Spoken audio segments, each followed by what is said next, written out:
Luar biasa, era kenikmatan bagi para perampok uang rakyat tampaknya benar-benar telah berakhir. Langkah super tegas yang diambil oleh Presiden Prabowo bersama Menteri Keuangan Purbaya sukses membuat nyali para mafia ekonomi ciut seketika. Siapa yang menyangka sebuah ruangan penyimpanan tersembunyi berisikan aset fantastis senilai ratusan miliar dan bongkahan emas murni berkilo-kilogram berhasil ditemukan dan berhasil disita oleh negara. Mampus kau para mafia. Ya udah, tanpa berlama-lama, yuk kita simak penjelasannya. Tapi jangan lupa subscribe channel ini, Tiang Politik. Hampir tiap hari kita membongkar kasus-kasus korupsi dan tidak akan berhenti. Jadi tempat itu tempat yang terlindung. Nah, baru tahu kan? Jadi korupsi itu terlindung. Sekarang saya buka aja itu. Ya karena masuk aja, tapi jangan lama-lama. Pernahkah kalian membayangkan berapa lama waktu yang dibutuhkan seorang pekerja biasa untuk mengumpulkan uang 476 miliar rupiah? Jawabannya, seumur hidup pun belum tentu cukup. Ditemukan brankas terkunci setelah dibuka berisi 7 koper. Yang pertama 74 kg emas batangan, kemudian 4.767.300 USD, kemudian 14.083.800 SGD, kemudian 100 juta rupiah. Estimasi total dalam rupiah senilai 476 miliar. Tapi kemarin, uang sebanyak itu bersama 74 kg emas batangan ditemukan cuma sedang tidur nyenyak di dalam dinding rumah mewah seorang oknum. Di saat kita semua pusing memikirkan harga kebutuhan pokok yang terus naik, sebagian orang justru bingung mencari tempat untuk menimbun uang haram mereka. Pertanyaannya, apakah hukum kita benar-benar sudah berani menyita habis harta mereka sampai miskin? Atau penangkapan besar seperti ini cuma tontonan musiman agar kita terlihat sedang bekerja? Mari kita bedah faktanya dan tulis pendapat jujur kalian di kolom komentar. Ya, serang itu korupsi. Kita menghadapi musuh dalam selimut yang tidak menginginkan negara kita bangkit ekonominya. Teman-teman, suara kita sebagai rakyat kecil seringkali dianggap sunyi. Tapi ingat, ketika kita bersatu, suara yang sunyi itu bisa berubah menjadi gemuruh yang menuntut keadilan. Hari ini, mari kita buktikan bahwa rakyat tidak diam saat hak-haknya dirampas oleh keserakahan para oknum. Kita lawan penindasan ekonomi ini dengan cara yang cerdas dan konstitusional. Sebarkan kebenaran, bangun kesadaran bersama. Sebelum kita bedah tuntas fakta mengejutkan ini, mari rapatkan barisan. Klik tombol like sebagai simbol bahwa kalian mendukung penuh pembersihan mafia di negeri ini. Subscribe saluran ini agar gerakan moral kita semakin besar dan tidak mudah dipadamkan. Bagikan video ini ke grup keluarga, teman, atau media sosial kalian. Jangan biarkan informasi penting ini berhenti di kalian saja. Makin banyak yang tahu, makin sempit ruang gerak mereka yang ingin curang. Dan yang paling penting, mari kita saling menyapa dan menunjukkan seberapa luas gerakan kita hari ini. Tulis di kolom komentar, dari daerah mana kalian sedang menonton video ini? Mari kita tunjukkan dari Sabang sampai Merauke bahwa rakyat mengawasi jalannya keadilan. Simak video ini sampai detik terakhir, karena di ujung nanti kita akan tahu kemana uang ratusan miliar tersebut harus bermuara. Oke, mari kita mulai pembahasan pertama kita. Duet maut antara Presiden Prabowo yang tegas dan Menteri Keuangan Purbaya yang cerdas mampu melacak aliran dana haram hingga di balik dinding rumah mewah dan bunker-bunker elit. Lantas, apakah ini tanda kiamat bagi para mafia dan pejabat korup? Dan apakah rakyat mendukung semua operasi senyap ini? Coba tulis dukungan kalian di kolom komentar, teman-teman. Kita mulai dari temuan yang paling membuat dahi kita mengkerut. Tumpukan emas batangan seberat 74 kg dan tumpukan uang tunai senilai total 476 miliar rupiah yang disembunyikan di balik dinding rumah mewah. Bagi kita yang terbiasa bertransaksi menggunakan aplikasi dompet digital atau menghitung uang kembalian belanjaan pasar, angka 476 miliar rupiah ini tentu terasa sangat abstrak. Mari kita bayangkan secara sederhana agar kita bisa memahami betapa luar biasanya jumlah uang yang coba disembunyikan ini. Jika uang sebanyak itu digunakan untuk membantu masyarakat kecil, kita bisa membangun ratusan sekolah dasar di daerah terpencil yang atapnya bocor, atau menyediakan pupuk subsidi bagi ribuan petani yang selama ini kesulitan modal. Namun, alih-alih berputar di masyarakat untuk menggerakkan roda ekonomi, dana rahasia ini justru dibiarkan membeku di dalam ruang gelap, terkunci rapat di dalam brankas baja rahasia. Semua itu dilakukan hanya demi memuaskan keserakahan segelintir oknum yang merasa diri mereka tidak akan pernah bisa disentuh oleh hukum. Keputusan para pelaku untuk menyimpan kekayaan dalam bentuk fisik seperti emas batangan dan tumpukan uang kertas asing ini bukanlah tanpa alasan. Ini adalah taktik klasik dalam dunia kejahatan ekonomi yang dikenal sebagai pelarian aset. Di era di mana semua transaksi perbankan diawasi dengan ketat, emas batangan menjadi pilihan favorit karena nilainya sangat stabil, kebal terhadap inflasi, mudah dipindahkan, dan yang paling penting, tidak meninggalkan jejak digital di dalam sistem komputer bank. Mereka berpikir, dengan menyembunyikan emas di balik dinding palsu, kekayaan hasil jarahan tersebut akan aman selamanya dan bisa dinikmati hingga anak cucu. Namun pengungkapan dramatis ini mengirimkan pesan yang sangat kuat kepada kita semua. Era di mana para perampok uang rakyat bisa tidur nyenyak di atas kasur empuk yang di dalamnya dijahit tumpukan uang haram, kini perlahan mulai runtuh. Hukum yang selama ini sering dinilai tajam ke bawah dan tumpul ke atas, kini mulai menunjukkan taringnya di tingkat atas. Ini adalah langkah awal yang sangat penting untuk membuktikan bahwa tembok rumah yang tebal, penjagaan yang tekat, maupun pengaruh kekuasaan tidak akan lagi bisa menjadi tameng penyelamat ketika keadilan datang menuntut hak-hak rakyat kecil yang telah dirampas. Saudaraku sebangsa dan setanah air, mari kita bersatu dan berhenti saling bermusuhan. Jangan lagi mau diadu domba atau dibohongi. Saatnya kita bergandengan tangan untuk membersihkan Indonesia dari cengkraman mafia dan orang-orang serakah. Teman-teman, silakan tulis opini tajam kalian di kolom komentar. Kita berdiskusi bersama-sama menggunakan akal sehat. Kalau sudah, ya udah, yuk kita simak lagi. Bagaimana mungkin sebuah brankas yang tersembunyi begitu rapi di balik dinding beton tebal bisa terendus oleh aparat?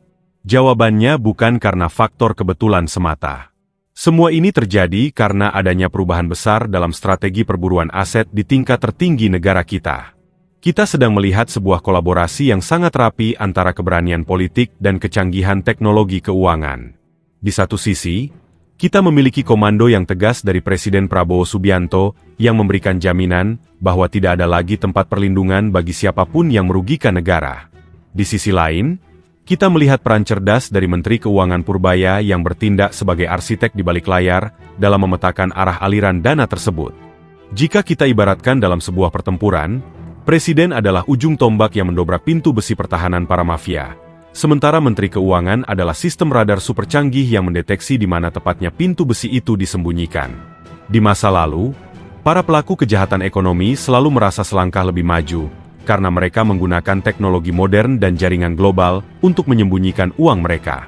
Namun, era itu perlahan mulai berakhir ketika pemerintah menerapkan strategi yang sangat ditakuti oleh para pelaku pencucian uang, yaitu metode ikuti kemana uang mengalir, atau yang biasa kita kenal sebagai follow the money. Mari kita bedah metode ini dengan bahasa yang paling sederhana. Dahulu, aparat penegak hukum mungkin hanya berfokus pada penangkapan fisik pelakunya saja, sementara uang hasil kejahatan mereka tetap aman tersimpan dan bisa dinikmati setelah mereka bebas. Sekarang, fokusnya dibalik. Kemanapun uang itu pergi, aparat akan terus mengejarnya tanpa henti. Para pelaku biasanya sangat cerdik. Mereka tidak akan langsung mentransfer uang miliaran rupiah dalam sekali transaksi, karena hal itu pasti akan langsung memicu kecurigaan pihak bank. Mereka biasanya memecah uang tersebut menjadi nominal yang lebih kecil ke puluhan rekening yang berbeda, atau membelikan properti dan aset mewah atas nama orang lain yang tidak mencurigakan. Namun, satu hal yang sering mereka lupakan adalah bahwa di era modern saat ini, setiap transaksi keuangan selalu meninggalkan jejak digital yang tidak bisa dihapus begitu saja. Sistem pemantauan keuangan negara kita saat ini telah dilengkapi dengan teknologi kecerdasan buatan yang mampu membaca kejanggalan atau anomali data secara otomatis. Secara logika, jika ada profil seseorang yang secara resmi hanya memiliki pendapatan bulanan belasan atau puluhan juta rupiah, namun di dalam sistem terdeteksi memiliki aktivitas transaksi atau kepemilikan aset senilai ratusan miliar rupiah, maka alarm merah di pusat data keuangan akan langsung berbunyi dengan sangat keras. Disinilah letak ironisnya para pelaku ini. Mereka merasa sudah sangat aman menyembunyikan harta di tempat-tempat yang tidak lazim. Padahal tanpa disadari, setiap langkah mereka justru sedang membangun jaring laba-laba digital yang siap menjerat mereka kapan saja. Selain kecanggihan teknologi, Kunci utama dari keberhasilan operasi besar ini adalah runtuhnya tembok ego sektoral antar lembaga negara yang selama ini sering menghambat penegakan hukum. Di masa lalu, Kementerian Keuangan, Kepolisian, Kejaksaan, Kementerian Hukum, hingga lembaga analisis transaksi keuangan seperti PPATK seringkali bekerja sendiri-sendiri tanpa koordinasi yang padu. Celah komunikasi inilah yang selalu dimanfaatkan oleh para pelaku kejahatan kerah putih untuk menyelamatkan diri mereka. Kini, di bawah komando yang padu dan tegas, seluruh lembaga tersebut duduk di satu meja yang sama, saling berbagi data secara transparan, dan bergerak bersama dalam satu langkah yang selaras. Sinergi yang kuat ini membuat ruang gerak bagi para pelaku dugaan pencucian uang menjadi sangat sempit. Bahkan hampir tidak ada lagi celah bagi mereka untuk menyembunyikan harta haram di dalam sistem keuangan formal kita. Masuk ke bagian akhir dari persoalan ini, kita harus melihat realitas yang terjadi di lapangan yang jauh lebih dramatis. Penggeledahan yang dilakukan oleh aparat penegak hukum ternyata tidak hanya menyasar rumah pribadi yang mewah, melainkan juga merambah ke fasilitas publik seperti kafe elit tempat berkumpulnya kaum jet set dan sosialita. Fenomena ini membuka mata kita semua terhadap sebuah realitas baru yang sangat mencengangkan. Sebuah bisnis yang tampak luar sangat ramai, estetik, dan berjalan legal secara hukum, ternyata bisa berfungsi ganda sebagai mesin cuci raksasa untuk membersihkan dana-dana kotor dari hasil kejahatan ekonomi. Praktik pencucian uang dengan kedok bisnis kuliner mewah seperti ini sengaja dilakukan agar uang panas tersebut terlihat seolah-olah merupakan keuntungan bisnis yang sah dan bersih dari kecurigaan. Namun, di atas semua drama penggeledahan dan penemuan brankas raksasa tersebut, ada satu hal yang paling krusial dan mendasar bagi nasib kita sebagai rakyat kecil, yaitu mengenai pemulihan aset negara atau aset recovery. Menangkap pelaku dan menjebloskannya ke dalam sel tahanan memang penting untuk menegakkan keadilan di atas kertas hukum pidana. Tetapi bagi masyarakat luas, menghukum fisik pelaku saja sama sekali tidak cukup jika uang yang mereka curi tetap dibiarkan hilang atau mengendap tanpa kejelasan. Masalah korupsi dan kejahatan ekonomi bukan sekadar masalah pelanggaran aturan, melainkan masalah perut rakyat, masalah kesejahteraan sosial, dan masalah masa depan pembangunan bangsa kita. Oleh karena itu, pergeseran strategi pemerintah yang menempatkan pemulihan aset di posisi yang sangat utama merupakan sebuah angin segar. Logikanya sangat sederhana. Uang ratusan miliar rupiah yang berhasil disita dari balik dinding rumah mewah tersebut, setelah mendapatkan putusan hukum yang tetap dari pengadilan, tidak boleh dibiarkan membeku di dalam rekening penampungan. Dana yang sangat besar itu harus segera dialokasikan kembali ke dalam kas negara, atau APBN, untuk membiayai program-program nyata yang langsung menyentuh hajat hidup orang banyak. Bayangkan jika uang 476 miliar rupiah itu diubah menjadi bantuan subsidi pupuk dan benih yang merata untuk para petani di desa-desa, atau digunakan untuk memperbaiki jembatan-jembatan sekolah yang rusak di daerah pelosok, agar anak-anak kita tidak perlu bertaruh nyawa setiap hari saat pergi menuntut ilmu. Uang tersebut adalah hak rakyat yang sempat dirampas oleh keserakahan, dan sudah sepatutnya dikembalikan dalam bentuk fasilitas publik yang layak, layanan kesehatan yang terjangkau, serta pembukaan lapangan kerja baru yang selama ini sulit dicari oleh masyarakat kecil. Langkah pemiskinan aset seperti inilah yang sebenarnya menjadi hukuman paling mematikan bagi ego dan keserakahan para pelaku kejahatan kerah putih. Bagi sebagian oknum yang memiliki kekuasaan besar, kurangan penjara beberapa tahun mungkin hanya dianggap sebagai risiko bisnis sementara yang bisa mereka tanggung, asalkan setelah bebas nanti mereka tetap bisa hidup bergelimang harta 7 turunan. Tetapi ketika negara hadir dengan taringnya yang tajam untuk menyita setiap butir emas, mengambil kembali setiap lembar mata uang asing, dan mengunci seluruh perusahaan cangkang mereka hingga ke akar-akarnya, disitulah letak kehancuran sesungguhnya bagi mereka. Kekayaan yang diperoleh dengan cara merugikan orang banyak pada akhirnya, hanya akan membawa kehinaan di mata hukum dan masyarakat. Perang besar melawan mafia ekonomi ini jelas baru saja dimulai, dan jalannya masih sangat panjang. Kita sebagai rakyat tidak boleh cepat berpuas diri, hanya karena melihat 1 atau 2 kasus yang viral di media sosial. Dukungan moral, pengawasan yang konsisten dari masyarakat, serta ketegasan sistem hukum yang tidak pandang bulu, adalah kunci utama agar gerakan bersih-bersih ini tidak masuk angin atau menguap begitu saja di tengah jalan saat pemberitaannya mulai mereda. Kita harus terus mengawal proses ini bersama-sama demi mewujudkan fondasi ekonomi negara yang bersih, adil, dan sepenuhnya berpihak pada kesejahteraan rakyat kecil. Teman-teman sekalian, kita telah sampai pada bagian yang paling penting dari seluruh rangkaian pembahasan kita hari ini. Sebuah bagian yang tidak lagi berbicara tentang angka, digitalisasi, ataupun hukum di atas kertas. Ini adalah bagian yang berbicara tentang rasa, tentang harapan, dan tentang jeritan hati kita semua sebagai rakyat kecil yang menggantungkan hidup dan masa depan anak cucu kita pada tanah air tercinta ini. Sebagai rakyat yang setiap hari harus memeras keringat di bawah terik matahari, mengais rezeki dari pintu ke pintu, dan berjuang di tengah ketidakpastian ekonomi, kita seringkali merasa lelah. Kita lelah melihat berita tentang uang ratusan miliar yang dikubur di dalam brankas, sementara di sudut lain negeri ini, masih banyak ibu yang harus menahan tangis karena harga beras yang terus melambung tinggi. Kita lelah menyaksikan dinding-dinding mewah yang dibangun dari hak-hak kita yang dirampas. Rasa skeptis dan tidak percaya terkadang muncul di dalam dada, membuat kita bertanya-tanya, apakah masih ada keadilan yang tersisa untuk kami yang berada di bawah ini? Namun, di tengah rasa lelah yang teramat sangat itu, hari ini kita ingin mengetuk pintu hati nurani bangsa.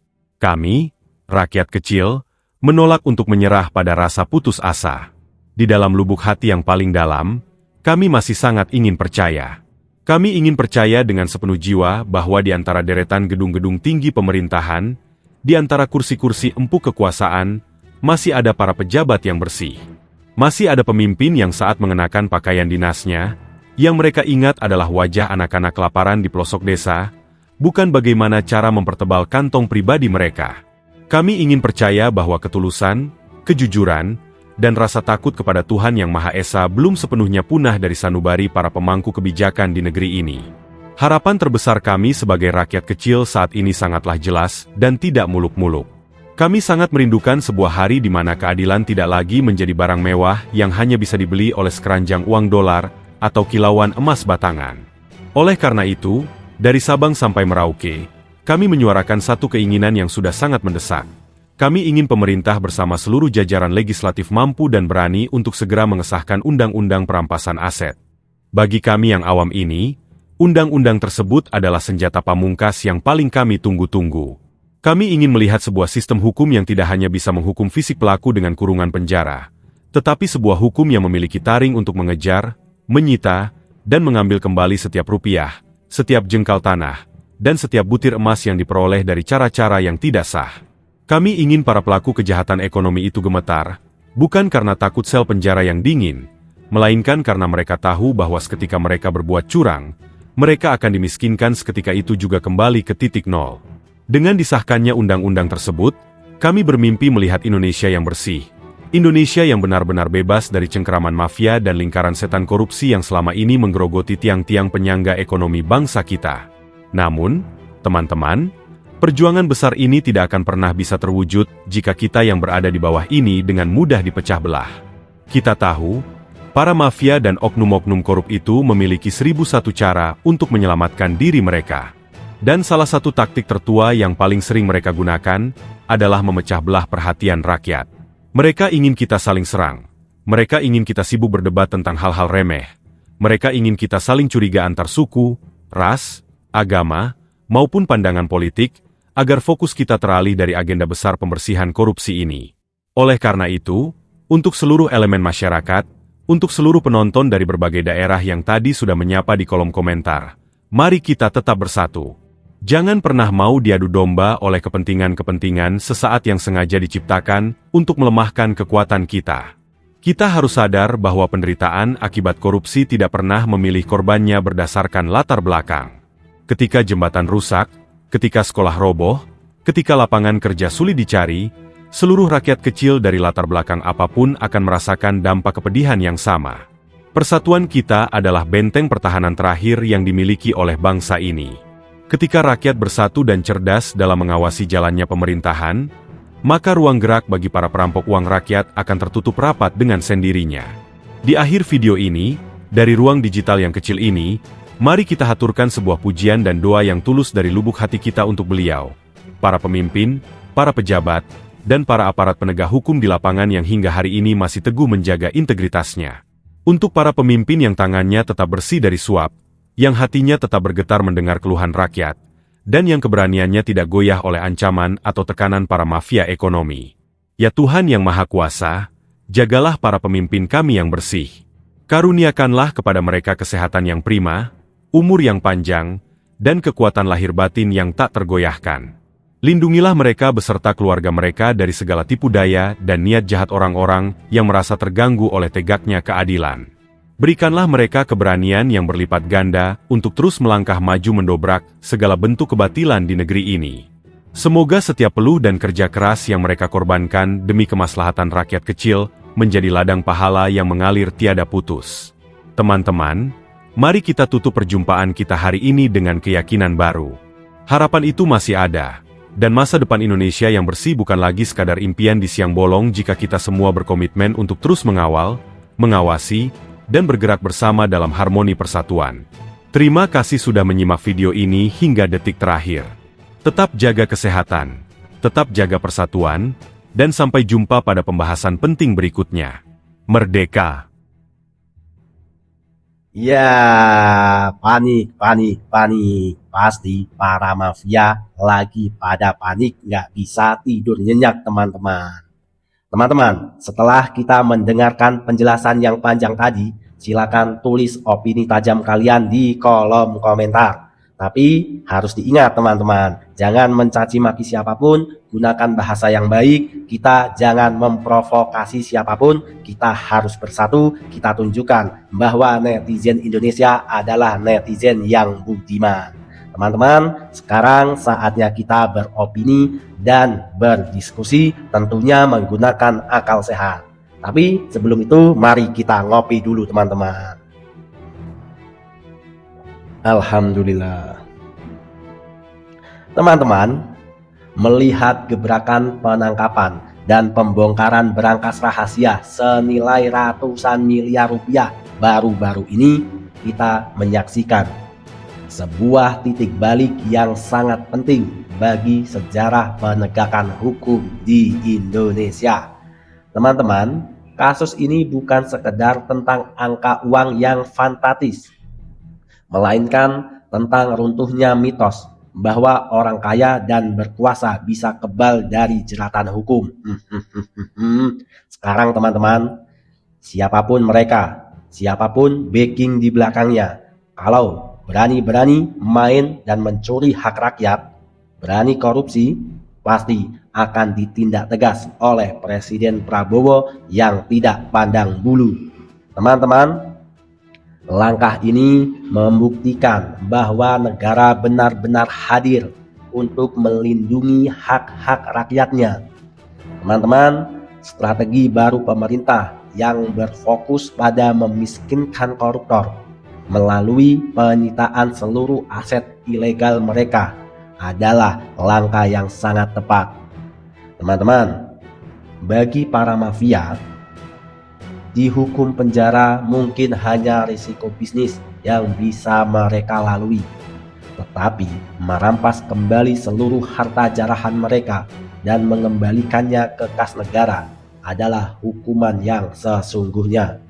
Ketika uang korupsi dikembalikan ke negara, maka uang itu bisa diubah menjadi pupuk untuk petani, menjadi sekolah yang layak di desa, dan tentunya untuk fasilitas kesehatan yang gratis bagi warga yang membutuhkan, teman-teman. Teman-teman, dalam momentum ini kita wajib memberikan apresiasi dan pujian yang mendalam kepada Presiden kita, Presiden Prabowo. Keberanian dan ketegasan beliau yang tanpa kompromi dan tanpa pandang bulu dalam melawan koruptor dan mafia ekonomi patut diacungi jempol. Teman-teman, Presiden Prabowo telah menunjukkan kepemimpinan yang berkarakter kuat, memberikan jaminan penuh kepada aparat di lapangan untuk menyikat habis siapa saja yang berani merugikan negara tanpa memandang bulu maupun status sosial.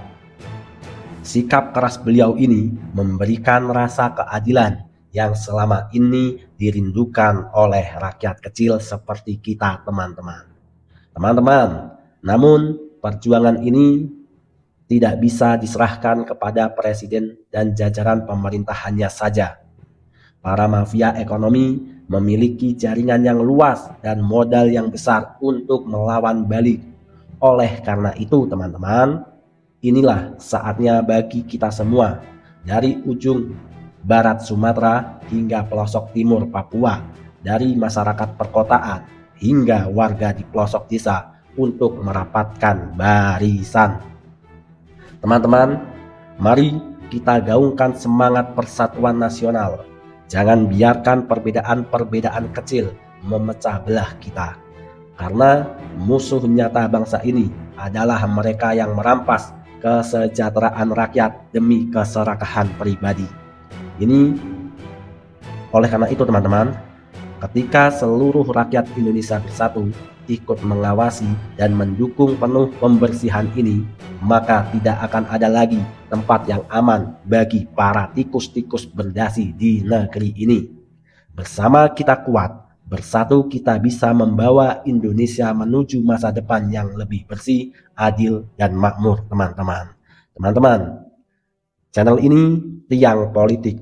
Saya buat untuk tempat kita, rakyat kecil, bersatu untuk beropini, untuk berdiskusi. Jadi teman-teman, jangan lupa dukung channel ini agar tidak tumbang, agar penontonnya semakin banyak. Dukung dengan cara subscribe, like, dan komen. Jangan lupa bagikan juga video ini ke grup WhatsApp kalian agar gerakan kita semakin besar teman-teman. Teman-teman, terima kasih telah menyimak. Terima kasih banyak sudah subscribe. Bagi yang sudah subscribe, saya doakan semoga dilancarkan rezekinya, semoga diberikan umur yang panjang, semoga mendapatkan kesehatan, mendapatkan keberkahan dalam hidup, dan bagi yang banyak hutang, semoga hutang-hutangnya lunas, dan bagi yang belum bertemu dengan jodohnya, semoga segera bertemu dengan jodohnya. Amin, amin ya robbal alamin. Terima kasih, saya Irham, host dari Tiang Politik, undur diri. Terima kasih, merdeka. Merdeka, jangan lupa bahagia.